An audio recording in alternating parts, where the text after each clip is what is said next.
breve, cruzarás el umbral hacia un terreno donde las emociones se vuelven campo de batalla. Un sitio en el que lo que llamamos amor deja de ser consuelo para transformarse en una guerra sin balas, pero con cicatrices invisibles. Aquí no hay barrotes ni cadenas visibles, pero sí una trampa cuidadosamente disfrazada. Una prisión emocional tan sofisticada que no se siente como encierro, sino como entrega voluntaria. Lo que estás por entender no tiene que ver solo con atracción o rechazo. Es un viaje hacia el centro de una paradoja. ¿Por qué? A veces, cuanto más noble eres, más se diluye tu presencia. ¿Por qué tu generosidad se convierte en algo que no despierta deseo, sino indiferencia? Lo cruel es que cuanto más intentas demostrar tu valor, más te desvanece su interés. Y lo que descubrirás al final será tan feroz como robar un secreto sagrado a las fuerzas del universo. Visualiza la escena. Un hombre entra en un espacio. No busca agradar. Su rostro no suplica aprobación. Está presente, pero parte de su esencia permanece distante. Esa ausencia, curiosamente, llena la habitación. Sin decir palabra, atrae miradas, genera susurros. Muy cerca, hay otro hombre atento, dispuesto, predecible, pero ya se ha vuelto parte del fondo, como un objeto olvidado. ¿Por qué sucede esto? Porque el deseo, por naturaleza, no se activa con lo que se tiene al alcance de la mano, sino con aquello que parece imposible de obtener. El filósofo danés Søren Kierkegaard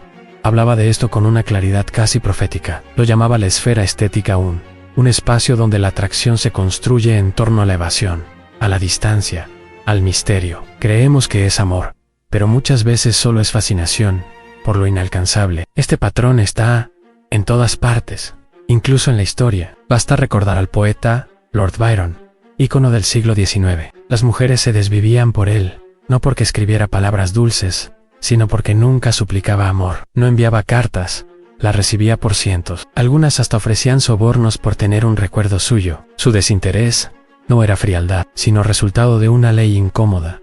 El ser humano desea lo que no puede poseer y rechaza lo que se le entrega sin condiciones. Un estudio de la Universidad de Harvard, realizado en el año 2005, con más de 10.000 participantes, confirmó algo que muchos ya intuían: el misterio y la imprevisibilidad resultaban más atractivos para las mujeres que la amabilidad constante, la estabilidad emocional o incluso el atractivo físico. Pero el dato más desconcertante vino después, cuando un hombre intentaba fingir ese misterio.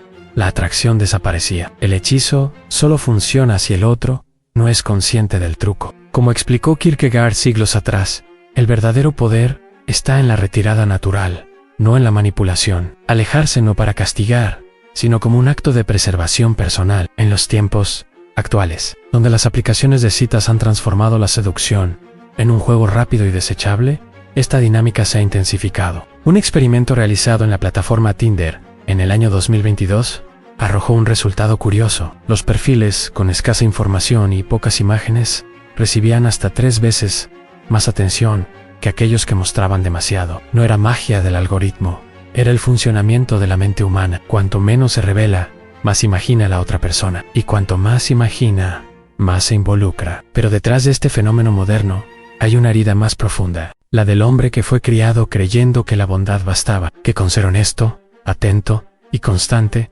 tendría garantizado el amor. Y cuando choca con la realidad, se da cuenta de una verdad brutal en el juego del deseo: ser bueno no siempre tiene valor. A veces, se convierte en un peso que te hunde. Kierkegaard lo entendía. Su caballero de la fe no se arrodilla, no suplica, actúa con certeza, provoca con su sola presencia. Existe incluso un caso que se volvió popular en foros digitales. Un hombre relataba cómo durante años fue el ejemplo del compañero perfecto en flores, detalles, paciencia infinita, y lo que recibió fue una despedida con las palabras más dolorosas: eres todo lo que cualquiera querría, pero no estoy enamorada.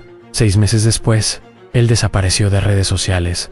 Nadie supo más. ¿Y de quién seguía hablando ella? De él, no del hombre bueno que estuvo ahí, sino del que finalmente se fue. Esto no es pesimismo, es comprensión profunda de cómo se mueve la energía del deseo. Kierkegaard afirmaba que el verdadero camino de un hombre es reclamar su independencia emocional. Una mujer no busca un reflejo sumiso, sino una presencia que desate tormentas. Y una tormenta no pide disculpas por su intensidad. Pero lo más cruel está aún por llegar. ¿Y si el hombre inalcanzable es solo un espejismo? ¿Y si lo que realmente se persigue no es a él, sino la ilusión de lo que representa? Ahí comienza el tormento del remordimiento. Un ejemplo trágico lo encontramos en una historia del siglo XV. Una monja eligió morir de hambre por un hombre que ni siquiera sabía que ella existía. Lo más desafiante para un hombre no es alejarse, sino permitir ser deseado, sin ceder el control, en un mundo donde las reglas emocionales parecen estar diseñadas para romperte por dentro. La única salida real es convertirse en alguien que no necesita formar parte del juego para ganar. Cuando por fin ella cree haberlo conseguido, a ese hombre que parecía inalcanzable, al que contenía tormentas en la mirada, ocurre algo inesperado. Él ahora está disponible, responde de inmediato. Los encuentros son seguros y previsibles. El misterio se desvanece, y con él, el deseo también. Este es el truco más cruel del anhelo. Muchas veces, no se desea al ser humano, sino a la imagen que uno mismo construyó de él desde la distancia. No es el hombre en sí, sino la historia inconclusa que su lejanía permite imaginar. El filósofo danés Kierkegaard definió esto como una forma de desesperación existencial. El vacío que se siente al obtener aquello que se deseaba con tanta intensidad, solo para descubrir que era la fantasía y no la realidad, lo que mantenía vivo el deseo. El corazón muchas veces no busca amar, sino soñar. A lo largo de los siglos, este patrón ha aparecido una y otra vez. En el siglo XI, Elo C., una brillante pensadora, se enamoró perdidamente de su maestro, Abelardo, un hombre más frío que el mármol, y tan distante emocionalmente como brillante en palabra. Cuando él finalmente respondió a su pasión, ella se dio cuenta de que lo que anhelaba no era su presencia, sino la libertad de amarlo sin ser poseída. Preferí el amor a la obediencia, la libertad a las ataduras, escribió. Lo que Kierkegaard comprendió, y la ciencia moderna ha corroborado, es que el deseo se alimenta de lo incierto. Un estudio publicado en 2017, que analizó a parejas durante un periodo de 5 años, reveló un patrón revelador, aun cuando el inicio de una relación estuvo marcado por la dificultad de conquistar al hombre. La pasión inicial era más intensa, pero el riesgo de desilusión también crecía. Muchas mujeres dijeron sentirse vacías tras lograr aquello que tanto habían buscado, como si al final el tesoro que imaginaban no existiera. Esto no se trata de amor verdadero, sino de una forma de dependencia emocional, similar a una adicción. Y como toda adicción, el mayor sufrimiento no proviene de la pérdida del objeto amado, sino del retiro de la fantasía que lo envolvía. Una historia que refleja esta tragedia sucedió en la Florencia del siglo XV. Una joven religiosa, Beatriz, conoció brevemente a un poeta que pasó fugazmente por su convento. Apenas cruzaron palabras, pero ella quedó marcada por su presencia. Desde ese día, rechazaba cualquier comida que no hubiera sido servida en un recipiente que él quizás habría tocado. Dormía en el suelo donde creyó que su sombra había caído. Cuando murió, encontraron su diario repleto de escritos dedicados a él. Un hombre que, muy probablemente, la había olvidado al instante de marcharse. Cuanto menos presente estaba él, más viva era su imagen en la mente de ella. Esto no es romanticismo, es una forma de obsesión que aún hoy persiste en nuestras relaciones. Ocurre en las conversaciones por mensajes, en las primeras citas, en los vínculos donde uno da todo de inmediato y el otro permanece ausente. El hombre que responde rápido pierde el aura de misterio. En cambio, aquel que se hace esperar se transforma en un enigma irresistible. Una investigación del año 2020, que examinó más de 50.000 conversaciones en plataformas de citas, encontró que el tiempo de respuesta tenía un impacto directo en el nivel de atracción. Si un hombre tardaba 3 horas en contestar, la curiosidad de la mujer aumentaba. Si esperaba un día, su imaginación ya estaba creando una historia. ¿Dónde estará?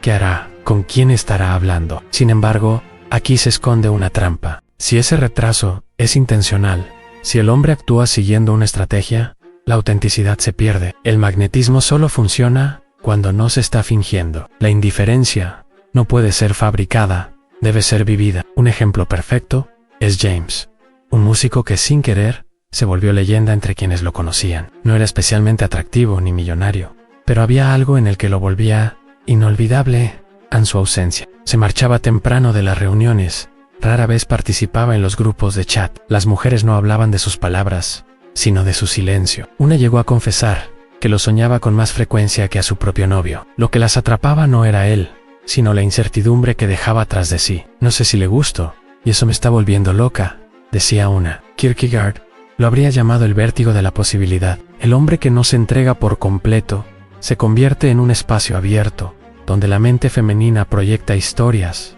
esperanzas y temores. Pero en el instante en que él intenta llenar ese espacio con certezas, el embrujo se rompe. En el año 2019, una investigación publicada en la revista Psychological Science confirmó lo que muchos intuían sin poder explicar. La incertidumbre puede elevar el interés romántico en más del 40%, pero ese hechizo tiene un punto débil. En el momento exacto en que se introduce la seguridad, el encanto se desvanece. Ahí radica el error de quienes intentan fingir misterio. Tarde o temprano, el juego los expone. El objetivo nunca ha sido retener a alguien. El verdadero triunfo es no necesitar hacerlo. Entonces, si perseguir a otra persona solo provoca que se aleje y convertirse en el perseguido, destruye el atractivo, ¿qué camino queda? Kierkegaard ofreció una respuesta tan cruda como reveladora.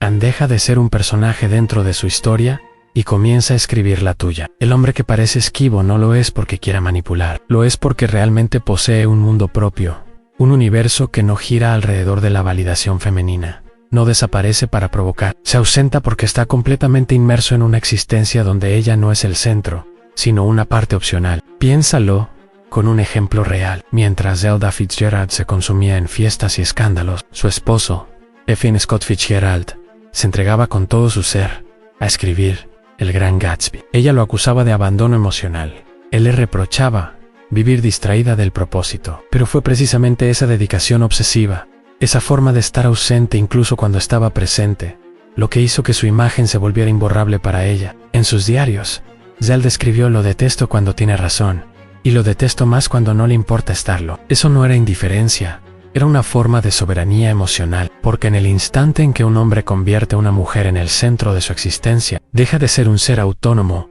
para convertirse en fragmentos flotando alrededor de ella. Pero ¿qué sucede cuando ese tipo de hombre se encuentra con una mujer que también ha dejado de jugar, o peor aún, que juega con más precisión que él? Ahí nace la figura que tantas veces ha sido distorsionada a lo largo de la historia.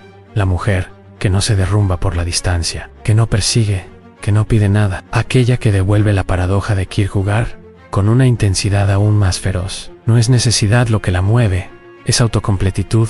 Ella no espera, no gira en torno a ausencias, no suplica amor, ni lo busca, simplemente habita su propio universo, y lo hace con tal plenitud que su presencia se convierte en desafío y su distancia en castigo. Es esa figura la que la historia mitificó como la femme fatale, la destructora de imperios, la bruja de los reyes. Pero su verdadero poder no residía en la belleza o el sexo, sino en su total independencia emocional. Toma a Madame de Pompadour, por ejemplo. Durante más de 2 décadas mantuvo a Luis XV cautivo, no por su físico, que el tiempo desgasta, ni por pasión carnal, que con los años se enfría, sino por algo más sutil. Cuando la atención del rey comenzaba a alejarse, ella no reaccionaba con drama, simplemente se alejaba en silencio, se sumergía en un mundo tan fascinante que su sola ausencia se volvía insoportable. Organizó tertulias con pensadores, financió movimientos culturales, se convirtió en el centro intelectual de Francia, y el hombre más poderoso de Europa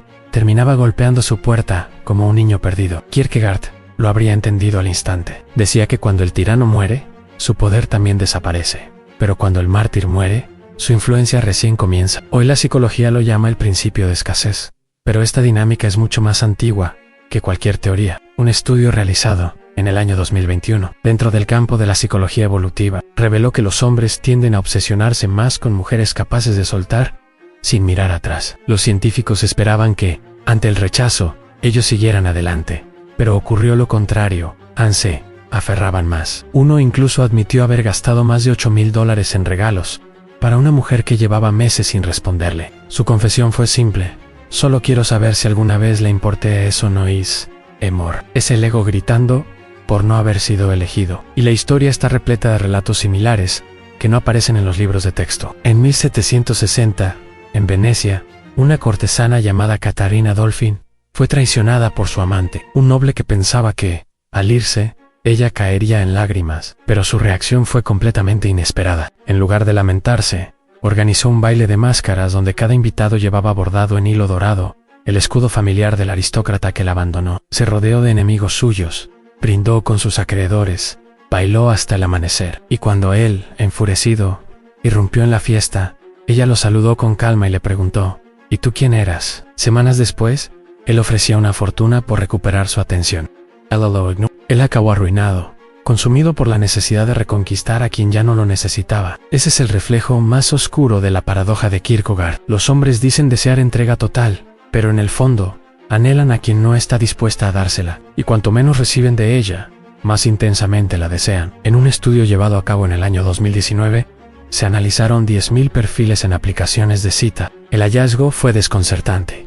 Los hombres se sentían más atraídos por aquellas mujeres que mostraban desinterés. Biografías, con frases como probablemente no conteste pronto, despertaban más deslizamientos hacia la derecha que aquellas donde se expresaban ganas de conocer gente. A este fenómeno, los investigadores lo bautizaron como el efecto del reto. Las mujeres, en cambio, lo consideraban puro instinto. Los hombres se enganchan en los silencios entre mis respuestas, confesó una de las participantes. Un ejemplo que se volvió casi mito en los círculos digitales fue el de Elenana, una artista de 29 años que se volvió leyenda en Tinder. No compartía imágenes provocadoras, ni iniciaba conversaciones. De hecho, nunca enviaba el primer mensaje, y sin embargo su presencia digital se convirtió en obsesión para muchos. Uno de ellos llegó a tomar un vuelo desde Berlín hasta Los Ángeles, solo con la esperanza de encontrarla accidentalmente en una cafetería. Otro, menos audaz pero igual de afectado, escribió un poema cada día durante casi 5 meses. ¿Por qué? Jamás conocí a una mujer que no pareciera necesitarme, explicó uno de ellos. Kierkegaard lo había anticipado en su obra, El diario de un seductor. Mientras más distante es una figura, más poderosa se vuelve la imaginación de quien la observa. Pero Elenena no fingía distancia. Ella simplemente vivía. Su perfil mostraba una vida rica y libre, nadaba en bahías iluminadas por la bioluminiscencia. Retrataba rostros desconocidos en los mercados de Tánger. Aprendía el arte de la forja en los talleres de Kioto. Los hombres no competían por su atención, competían contra su independencia, y siempre perdían, porque la libertad genuina no se conquista. Entonces, ¿qué aprendemos de esto? ¿Que los hombres disfrutan sufrir? ¿Que el amor es solo una batalla de control? No, la realidad es más cruda y más clara. El deseo muere en la certeza. En el instante en que crees tener a alguien asegurado, la intensidad se apaga. Por eso la figura de la femme fatale no triunfa por ser cruel, sino por no permitir que la posean. En el año 2022, un estudio realizado en la Universidad de Stanford midió la actividad cerebral de hombres expuestos a 2 tipos de perfiles femeninos, aquellos que ya habían mostrado interés por ellos y aquellos que no lo habían hecho. El resultado fue revelador. Las mujeres que expresaban atracción provocaban una reacción cerebral mínima, pero aquellas que eran distantes activaban zonas del cerebro vinculadas a la recompensa y al riesgo, casi como si se tratara de una apuesta. El investigador principal lo resumió así: el deseo masculino se retroalimenta con lo inalcanzable, no is an arrow, es parte del diseño. Kierkegaard lo dijo con otras palabras: la puerta de la felicidad se abre hacia afuera. Si intentas forzarla hacia ti, solo lograrás trabarla. Pero aquí es donde todo toma un giro aún más profundo. ¿Qué pasa si todo esto, los juegos, la atracción, la persecución, no son más que una cortina de humo? Y si, en el fondo, el verdadero miedo no es al rechazo, sino a la posibilidad de que nada importe realmente. Aquí es donde el deseo se vuelve una bomba atómica. Se cuenta que, en el siglo X, un monje budista pasó años en aislamiento, meditando en las montañas, en busca del desapego absoluto. Pero cuando por fin descendió al mundo, descubrió que aún pensaba en una mujer que había dejado atrás, no como deseo físico, sino como un eco emocional que no podía silenciar. Aquello no fue una derrota espiritual, fue iluminación. Entendió que lo opuesto del deseo no es la satisfacción, sino la total indiferencia. Y esa indiferencia no se alcanza huyendo de la tentación, sino enfrentándola con tanta presencia que sea ella quien se desvanezca primero. Kierkegaard lo insinuó cuando habló del aburrimiento como el origen de todo mal, porque el aburrimiento aparece cuando la ilusión del deseo se derrumba por su propio peso. Y ahora, la ciencia lo respalda. Una investigación publicada en 2023 por la revista Nature Human Behavior analizó la actividad cerebral en casos de amor no correspondido. El patrón fue claro: cuando el rechazo era rotundo, el dolor emocional aparecía y luego desaparecía. Pero cuando existía la más mínima esperanza, los centros neuronales asociados al deseo se mantenían encendidos como brasas ardientes. A este fenómeno lo bautizaron como la adicción del quizás. Por eso el hombre que se aleja deja una marca, y la mujer que no necesita enamora, no porque sean crueles, sino porque encarnan lo incierto. Representan aquello que nunca está del todo al alcance. Y eso, esa brecha entre lo deseado y lo posible, es la chispa del deseo. Recuerda a Daniel. Pasó una década de su vida perfeccionando técnicas de seducción, Sabía exactamente qué decir, cuándo mirar, cómo desaparecer, pero después de 10 años, lo admitió, ninguna fórmula supera la ausencia real. Nadie puede fingir lo que no siente, solo el que de verdad no necesita, impacta sin hablar. Durante un tiempo, las estrategias funcionaron, la frialdad medida, las ausencias premeditadas, los juegos de atracción basados en tensión y retiro, todo parecía tener efecto, hasta que dejó de tenerlo. Una noche, luego de haber estado con una mujer a la que había manipulado emocionalmente durante meses, él se quedó en silencio.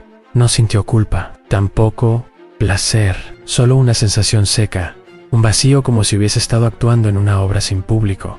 A la mañana siguiente, lo comprendió. Eliminó sus perfiles en aplicaciones de citas, quemó sus antiguos apuntes llenos de técnicas y frases, y se fue a vivir a un pequeño pueblo, donde nadie lo conocía. Allí, sin necesidad de impresionar a nadie, fue invisible por primera vez, y también libre. Kierkegaard lo vio venir hace siglos.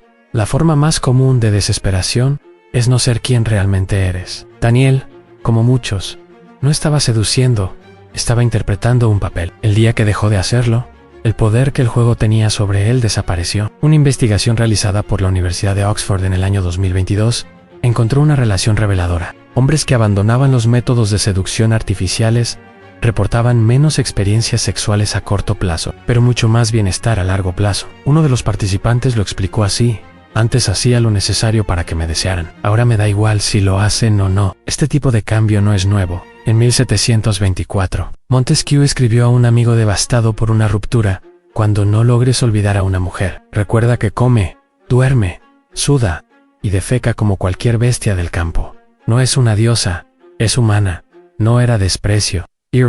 Los antiguos filósofos estoicos lo llamaban premeditatio mortis, meditar sobre la mortalidad, sobre la fragilidad de quienes idealizamos. En 2021, un estudio realizado en la Universidad de California, Los Ángeles, comprobó este principio con precisión científica. A un grupo de personas se les pidió que imaginaran a quienes les obsesionaban haciendo cosas cotidianas, usando hilo dental, discutiendo por teléfono, cortándose las uñas. Después de algunas semanas, el nivel de atracción irracional cayó en un 60%, pero hay prácticas aún más antiguas, incluso más radicales. Durante la Edad Media, algunos monjes practicaban un método llamado mortificación estética. Mirar a mujeres hermosas durante horas, hasta que su imagen se despojara de misticismo y se volviera simple anatomía. Incluso el padre de Kierkegaard expuso a su hijo al cuerpo de una joven muerta, para que comprendiera lo efímero del deseo. Estos no eran actos de odio, sino ejercicios extremos de desapego. Hoy,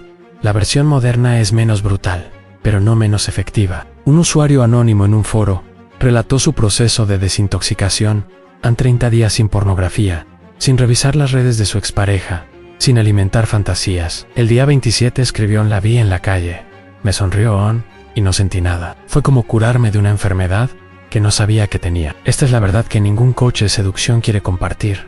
La necesidad no es una actitud, es una creencia. La falsa idea de que otra persona puede completar lo que tú mismo crees que te falta. Kierkegaard definió eso como la desesperación de la debilidad, a vivir creyendo que solo serás entero si alguien más te valida. En el año 2020, la Universidad de Harvard condujo un estudio con 2 grupos de hombres. Uno se centró en su desarrollo personal, aprendieron nuevas habilidades, emprendieron proyectos, viajaron solos. El otro grupo dedicó toda su energía a buscar relaciones. Al cabo de 6 meses, quienes invirtieron en sí mismos reportaron mayor bienestar y mayor interés por parte de las mujeres. A pesar de que no las perseguían, se volvieron más deseables. La razón es clara: las personas que no necesitan ser queridas terminan atrayendo amor sin buscarlo. Entonces, ¿cuál es el punto de todo esto? ¿En qué lugar queda el hombre distante o la mujer irresistible? Ambos están atrapados. Él, encadenado al juego de mantener su misterio. Ella, esclava de su aura, inalcanzable. Los dos en la misma cárcel de la que hablaba Kierkegaard, la esfera estética, donde lo único que se persigue es la validación constante, y donde todo se derrumba cuando se obtiene. No necesitas otra técnica. Necesitas ver con claridad. No estabas persiguiendo amor, estabas escapando de ti mismo. Se dice que aquel monje, tras regresar de su retiro y enfrentar de nuevo el deseo, no luchó contra él, no lo negó, ni lo alimentó. Simplemente se sentó con esa sensación hasta que, como una sombra al amanecer, se desvaneció. Eso tiene un nombre. Kierkegaard lo llamó la etapa religiosa, El momento en que dejas de buscar en otros lo que solo puedes construir en ti. Un hombre que ya no necesita aprobación, no compite, no seduce, no convence. Y al dejar de jugar, destruye el tablero, los dados y toda la ilusión que lo rodeaba. Dicen que la casa siempre gana, pero eso solo es cierto si juegas su juego. Si decides prenderle fuego, si te alejas y dejas que arda, te das cuenta de algo aún más profundo. Nunca hubo casa, solo los muros que tú mismo levantaste dentro de ti.